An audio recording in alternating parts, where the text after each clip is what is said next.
In this video, I'm going to show you why your ESV is missing a verse in Matthew. I'm holding here the Guidepost Parallel Bible. It contains the King James Version, the New International Version, the Living Bible, and the Revised Standard Version. Of these four, only the King James, I believe, is still being printed by a publisher who has not replaced the version. If you have an NIV that has been printed in the past 10 years, that is not the same thing. This is the old NIV here. The one you have is the 2011 NIV, which I do not use.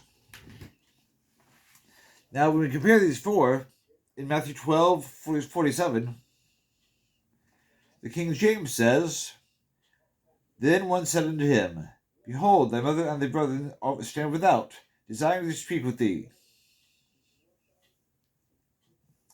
The New International Version, likewise, in modern English. The Living Bible has the verses combined.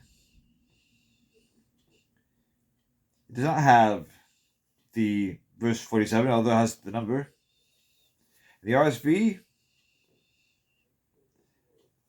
verse 47 is simply missing. Because the ESV is based on the RSV, which was, let's face it, studied essentially by rather liberal scholars. When we get to verse 47 of Matthew 12, we have material missing that should be there but is not. Well, how do we missing? How do we know? How can we tell that instead of being missing, that somebody didn't add it in after Matthew wrote? What we have here a phenomenon that's known as homeoteliuton. It's when words end with the same letters, or even a sentence ends with the same words. Over at my blog, I covered this in 2017. Let's take a look at it.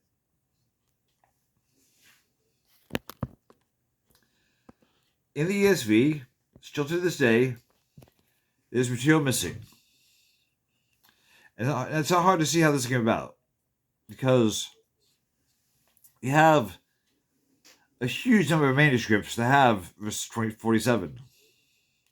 But Vaticanus, Sinaiticus, Regius, 036, and the Minuscule 579 don't have it, along with the Alexandrian version, the Syriac version, and the Sinaitic Syriac, and the Old Latin Codex Babiensis.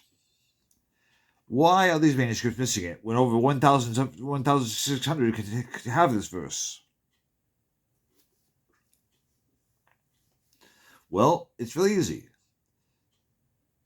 All you need to do is look at the way the verse ends. Verse 47 ends with the words, seek, we would say in Greek, something like, seeking to you to speak. When you have a copyist copying this out, it ends the same way. What follows, the word lαλῆσαι ends the same way as the previous verse.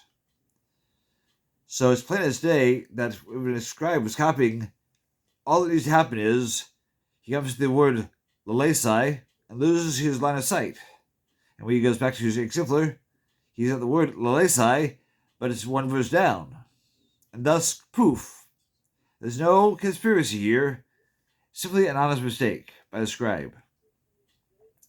But in the Alexandrian line, when there was not close proofreading in the early days of copying, that mistake then gets transmitted onto the next copy, and that the one then goes to every copy after that in that unproofread line. Meanwhile, in the Byzantine text, which is carefully proofread, we see the verse over and over again in over 1,600 copies. Now, we can see also in Codex B, that's Vaticanus, this sort of thing happened more than once. To this day, you can look at John 17:15 and see that the scribe did not proofread very well this copy, because it says, "I am not praying that you protect them from the evil one," where I believe that something should be there that's not. So when you get to Matthew 12:47, and you add in what's in the footnote, because it belongs in the text.